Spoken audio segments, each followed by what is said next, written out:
ദൈവത്തിൻ്റെ മഹത്വം. ആശ്രയത്തെക്കുറിച്ച് ബൈബിളിൽ പറഞ്ഞിരിക്കുന്ന വചനങ്ങൾ. 1. അതിനു മോശെ ജനത്തോട്, ഭയപ്പെടേണ്ട, ഉറച്ചു നിൽപ്പിൻ, യഹോവ ഇന്ന് നിങ്ങൾക്ക് ചെയ്യുവാനിരിക്കുന്ന രക്ഷ കണ്ടുകൊള്ളുവിൻ. നിങ്ങൾ ഇന്ന് കണ്ടിട്ടുള്ള മിസ്രയീമ്യരെ ഇനി ഒരു നാളും കാണുകയില്ല. യഹോവ നിങ്ങൾക്ക് വേണ്ടി യുദ്ധം ചെയ്യും, നിങ്ങൾ മിണ്ടാതിരിപ്പിൻ എന്ന് പറഞ്ഞു. പുറപ്പാട് 14-13-14 വചനങ്ങൾ. 2. നീ ശത്രുക്കളോട് യുദ്ധം ചെയ്യുവാൻ പുറപ്പെട്ടിട്ട് കുതിരകളെയും രഥങ്ങളെയും നിന്നിലും അധികം ജനത്തെയും കാണുമ്പോൾ പേടിക്കരുത്. മിസ്രയീം ദേശത്തു നിന്ന് നിന്നെ കൊണ്ടുവന്ന നിന്റെ ദൈവമായ യഹോവ നിന്നോട് കൂടെയുണ്ട്. ആവർത്തനം 20-1 വചനം. 3. യഹോവ തന്നെ നിനക്ക് മുമ്പായി നടക്കുന്നു, അവൻ നിന്നോട് കൂടെ ഇരിക്കും, നിന്നെ കൈവിടുകയില്ല, ഉപേക്ഷിക്കുകയുമില്ല. നീ പേടിക്കരുത്, ഭ്രമിക്കുകയും അരുത്. ആവർത്തനങ്ങൾ 31-8 വചനം. 4. നിങ്ങളുടെ ദൈവമായ യഹോവ നിങ്ങൾക്ക് വാഗ്ദാനം ചെയ്തതുപോലെ താൻ തന്നെ നിങ്ങൾക്ക് വേണ്ടി യുദ്ധം ചെയ്തതുകൊണ്ട് നിങ്ങളിൽ ഒരുത്തൻ 1000 പേരെ ഓടിച്ചിരിക്കുന്നു. യോശുവ 23-10 വചനം.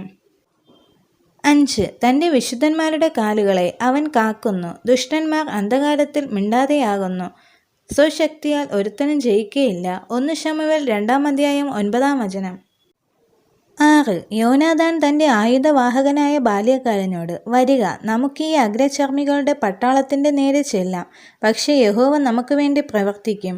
അധികം കൊണ്ടോ അല്പം കൊണ്ടോ രക്ഷിപ്പാൻ യഹോവയ്ക്ക് പ്രയാസമില്ലല്ലോ എന്ന് പറഞ്ഞു. 1 ശമൂവേൽ 14-6 വചനം.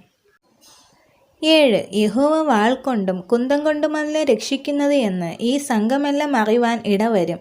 യുദ്ധം യഹോവയ്ക്കുള്ളത്, അവൻ നിങ്ങളെ ഞങ്ങളുടെ കയ്യിൽ ഏൽപ്പിച്ചു തരും. 1 ശമൂവേൽ 17-47 വചനം. 8. ഉറപ്പും ധൈര്യവും ഉള്ളവരായിരിപ്പിൻ. അശ്ശൂർ രാജാവിനെയും അവനോട് കൂടെയുള്ള സകല പുരുഷാരത്തെയും ഭയപ്പെടരുത്, നിങ്ങൾ ഭ്രമിക്കുകയും അരുത്. അവനോട് കൂടെയുള്ളതിലും വലിയൊരുവൻ നമ്മോട് കൂടെയുണ്ട്. അവനോട് കൂടെ മാംസഭുജമേ ഉള്ളൂ. നമ്മോട് കൂടെയോ നമ്മെ സഹായിപ്പാനും നമ്മുടെ യുദ്ധങ്ങളെ നടത്തുവാനും നമ്മുടെ ദൈവമായ യഹോവയുണ്ട് എന്ന് പറഞ്ഞു. 2 ദിനവൃത്താന്തം 32-7-8 വചനങ്ങൾ. 9. എൻ്റെ നടപ്പ് നിന്റെ ചുവടുകളിൽ തന്നെ ആയിരുന്നു, എൻ്റെ കാൽ വഴുതിയതുമില്ല. സങ്കീർത്തനങ്ങൾ 17-5 വചനം. 10. യഹോവേ, എനിക്ക് ന്യായം പാലിച്ചു തരണമേ. ഞാൻ എൻ്റെ നിഷ്കളങ്കതയിൽ നടക്കുന്നു, ഞാൻ ഇളകാതെ യഹോവയിൽ ആശ്രയിക്കുന്നു. സങ്കീർത്തനങ്ങൾ 26-1 വചനം. 11. വൈരിയുടെ നേരെ ഞങ്ങൾക്ക് സഹായം ചെയ്യണമേ, മനുഷ്യൻ്റെ സഹായം വ്യർത്ഥമല്ലോ. സങ്കീർത്തനങ്ങൾ 60-11 വചനം. 12. എൻ്റെ ഉള്ളമേ, ദൈവത്തെ നോക്കി മൗനമായിരിക്കുക, എൻ്റെ പ്രത്യാശ അവങ്കിൽ നിന്ന് വരുന്നു. സങ്കീർത്തനങ്ങൾ 62-5 വചനം. 13. ബലം നിന്നിലുള്ള മനുഷ്യൻ ഭാഗ്യവാൻ. ഇങ്ങനെയുള്ളവരുടെ മനസ്സിൽ സിയോനിലേക്കുള്ള പെരുവഴികളുണ്ട്. അവർ മേൽക്കുമേൽ ബലം പ്രാപിക്കുന്നു. എല്ലാവരും സിയോനിൽ ദൈവസന്നിധിയിൽ ചെന്നെത്തുന്നു. സങ്കീർത്തനങ്ങൾ 84-5-7 വചനങ്ങൾ. 14. ദുർവർത്തമാന നിമിത്തം അവൻ ഭയപ്പെടുകയില്ല. അവൻ്റെ ഹൃദയം യഹോവയിൽ ആശ്രയിച്ച് ഉറച്ചിരിക്കും. അവൻ്റെ ഹൃദയം ഭയപ്പെടാതെ സ്ഥിരമായിരിക്കുന്നു. അവൻ ശത്രുക്കളിൽ തൻ്റെ ആഗ്രഹം നിവർത്തിച്ചു കാണും. സങ്കീർത്തനങ്ങൾ 112-7-8 വചനങ്ങൾ.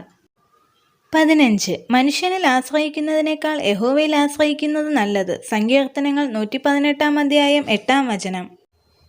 16. രാവിലെ നിന്റെ ദയ എന്നെ കേൾക്കുമാറാക്കണമേ. ഞാൻ നിന്നിൽ ആശ്രയിക്കുന്നുവല്ലോ. ഞാൻ നടക്കേണ്ടുന്ന വഴി എന്നെ അറിയിക്കണമേ. ഞാൻ എൻ്റെ ഉള്ള നിങ്കിലേക്ക് ഉയർത്തുന്നുവല്ലോ. സങ്കീർത്തനങ്ങൾ 143-8 വചനം. 19. പൂർണ്ണ ഹൃദയത്തോടെ യഹോവയിൽ ആശ്രയിക്കുക, സ്വന്തം വിവേകത്തിൽ ഊന്നരുത്. നിന്റെ എല്ലാ വഴികളിലും അവനെ നനച്ചുകൊള്ളുക, അവൻ നിന്റെ പാതകളെ നേരെയാക്കും. സദൃശ്യവാക്യങ്ങൾ 3-5-6 വചനങ്ങൾ. 20. ഇസ്രായേലിൻ്റെ പരിശുദ്ധനായി യഹോവയായ കർത്താവ് ഇപ്രകാരം അരുളിച്ചെയ്യുന്നു, മനം തിരിഞ്ഞ് അടങ്ങിയിരുന്നാൽ നിങ്ങൾ രക്ഷിക്കപ്പെടും. വിശ്രമിക്കുന്നതിനും ആശ്രയിക്കുന്നതിനും നിങ്ങളുടെ ബലം. യെശയ്യാവ് 30-15 വചനം. 21. അവൻ എന്നോട് ഉത്തരം പറഞ്ഞതെന്തെന്നാൽ, സെരുബ്ബാബേലിനോടുള്ള യഹോവയുടെ അരുളപ്പാടാവിത്, സൈന്യത്താലല്ല ശക്തിയാലുമല്ല എൻ്റെ ആത്മാവിനാലത്രേ എന്ന് സൈന്യങ്ങളുടെ യഹോവ അരുളിച്ചെയ്യുന്നു. സെഖര്യാവ് 4-6 വചനം. 22. ഞാൻ മുന്തിരിവള്ളിയും നിങ്ങൾ കൊമ്പുകളുമാകുന്നു. ഒരുത്തൻ എന്നിലും ഞാൻ അവനിലും വസിക്കുന്നു എങ്കിൽ അവൻ വളരെ ഫലം കായ്ക്കും. എന്നെ പിന്തിരിഞ്ഞ് നിങ്ങൾക്ക് ഒന്നും ചെയ്യുവാൻ കഴിയുകയില്ല. യോഹന്നാൻ 15-5 വചനം. 23 ദൈവത്തിൽ നിന്ന് ജനിച്ചതൊക്കെ ലോകത്തെ ജയിക്കുന്നു. ലോകത്തെ ജയിച്ച ജയമോ നമ്മുടെ വിശ്വാസം തന്നെ. 1 യോഹന്നാൻ 5:4 ഈ വചനങ്ങളാൽ ദൈവം എല്ലാവരെയും അനുഗ്രഹിക്കുമാറാകട്ടെ. ആമേൻ.